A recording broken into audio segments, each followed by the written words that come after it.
Using the sum and difference formula for cosine is not a difficult task, so I'm going to spend this time learning about the origin of the sum and difference formula for cosine. This first circle over here I have two angles. Alpha, which extends from 1, 0 to cosine of alpha, sine of alpha. And I also have the angle beta, which goes from 1, 0 to cosine beta, sine beta. So I have these two angles. If I were to subtract the beta angle from the alpha angle, which extends from 1, 0 to cosine alpha, sine alpha, and beta, which is cosine beta, sine beta, it would be as if I subtracted this little sliver of this pie, I guess, from this piece right here, and it would leave me with just this part. If I were to take this part and then tilt it sideways, so this line or ray right here is on the x-axis, I would get this, alpha minus beta, and that's what this is right here, what I just drew, this dotted line. This would be alpha minus beta. Now that I have alpha minus beta, I need to try to figure out how to get this cosine alpha minus beta, sine alpha minus beta, which is this point right here. I need to come up with a formula where I have cosine alpha minus beta and cosine alphas and cosine betas and sine betas and sine alphas. I need to figure out a formula that correlates the two. And I can do that by using the distance formula. Since this angle is just the same as this angle, it's just turned sideways so that this ray is on the x-axis. These two distances are the same, so what I can do is use the distance formula between point 1, cosine alpha, sine alpha, and point 2, cosine beta, sine beta, and I can set it equal to, I find the distance between these 2 points, and I set it equal to 0.3 and 1, 0. Cosine alpha minus beta, sine alpha minus beta, and 1, 0. So I will set that up.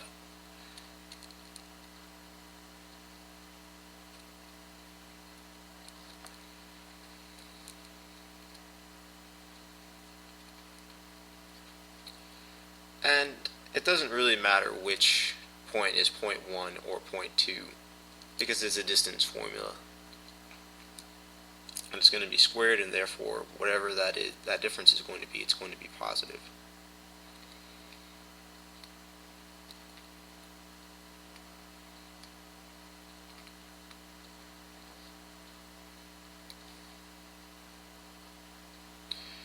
And this is all squared. This is the distance between these 2 points, and as I said earlier, it is equal to the distance between 0.3 and 1, 0.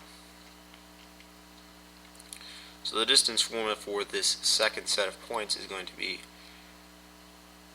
cosine alpha minus beta minus 1 squared plus sine alpha minus beta plus 0. So I won't bother wasting the space. So I've set up this equality, this distance, and this distance. Now I just need to go about simplifying this, which looks like it's going to be quite a task. Not really, just a spacious one. Cosine alpha minus cosine beta squared, this is going to be cosine squared alpha minus 2 cosine alpha cosine beta plus cosine squared beta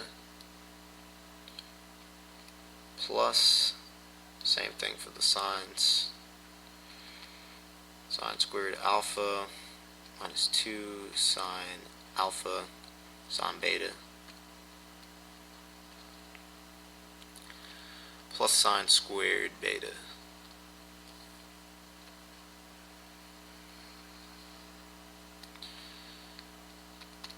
And I guess I'll write the other side down below.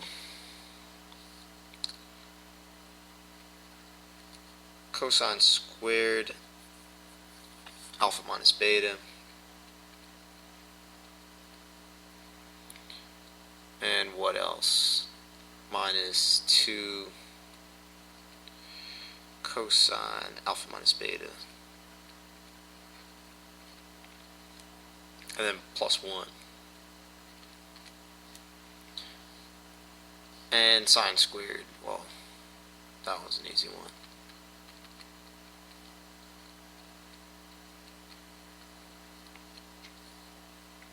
And this is all still under the radical. So I've gotten rid of all of the exponents. Now I have these radicals. I can get rid of these easily enough by just squaring both sides.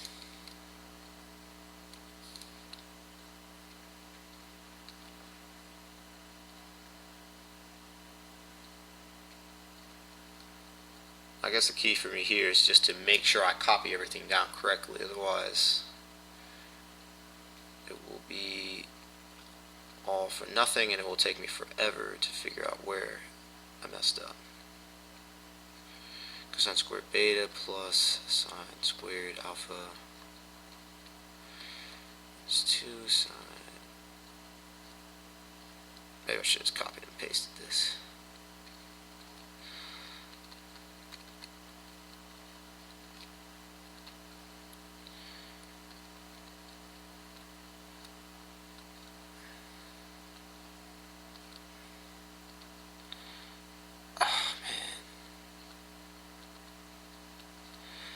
That's alpha minus beta plus 1 plus sine squared alpha minus beta. So now that I have all of that written out, I need to come up with ways of getting rid of some of these terms. I can't subtract any. There are none that are the same. But what I think I can do, I honestly haven't done this in a long time. I can't remember. Oh, I know what I can do. I could use a Pythagorean identity, which I can't remember. So I have a squared plus b squared is equal to c squared.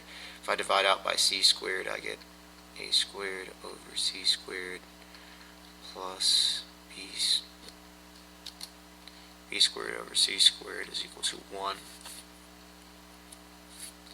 A squared over c squared is cosine squared theta plus sine squared theta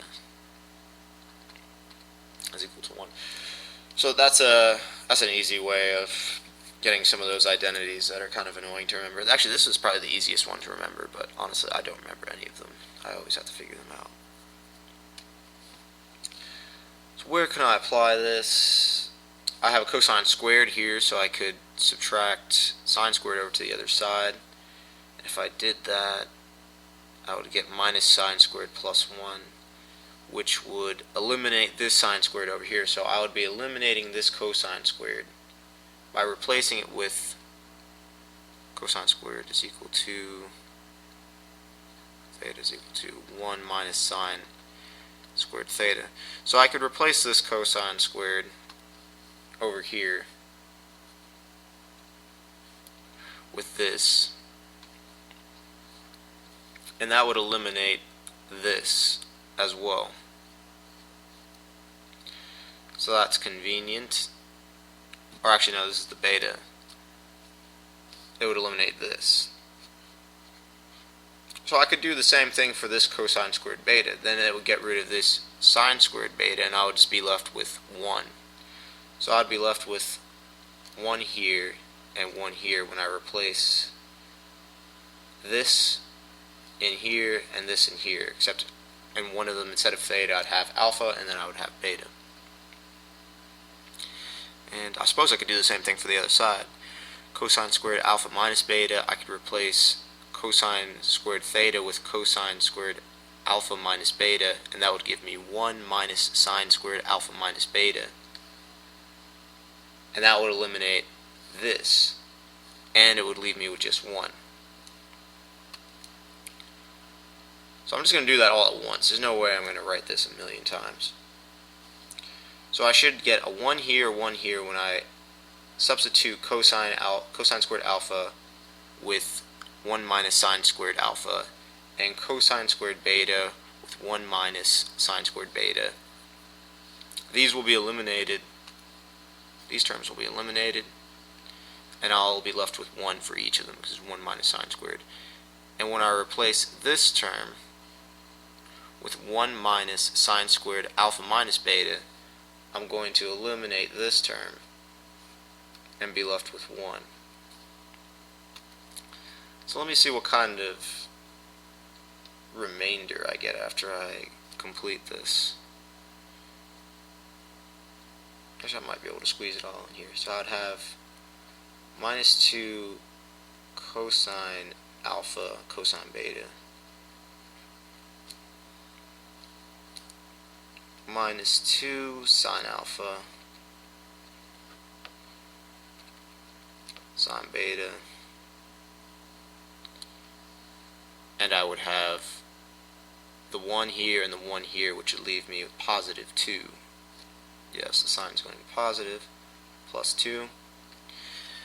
And the other side, I will be left with minus 2 cosine alpha minus beta. And this side I already had a 1, and I have this other 1 here, so I have another plus 2. So now I look at my remainder. I have minus 2 cosine alpha cosine beta, minus 2 sine alpha sine beta plus 2, minus 2 cosine alpha minus beta plus 2. I could just subtract 2 from both sides and eliminate this. Now I guess it's not really necessary for me to rewrite all of this again. But now, when I subtract 2 from both sides, this is an equal sign right here. It looks kind of hard to see.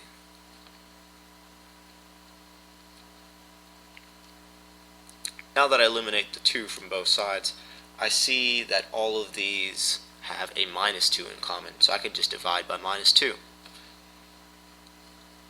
And I'm going to switch these around, this side. Cosine alpha minus beta,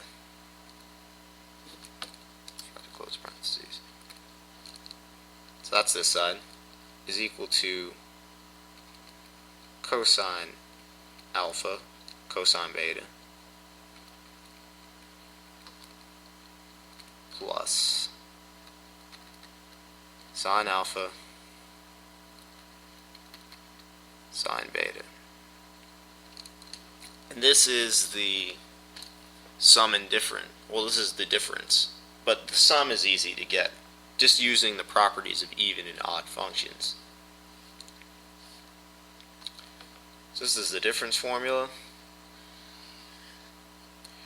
Cosine alpha minus beta, this is the difference of angles. I can write it in this form if I so chose, or if I had something in this form, I could write it as the difference of 2 angles. Now if I wanted to get the sum formula, what I'm going to do is replace this minus this beta with minus beta. So this whole term will become cosine alpha plus beta. Now when I substitute this with minus beta, I need to substitute all these other betas over here with minus beta. I guess I'll write it out like this. Cosine alpha minus beta. This is going to be equal to cosine alpha cosine minus beta plus sine alpha sine minus beta. And now I just use the even odd properties of the cosine and sine functions. Cosine of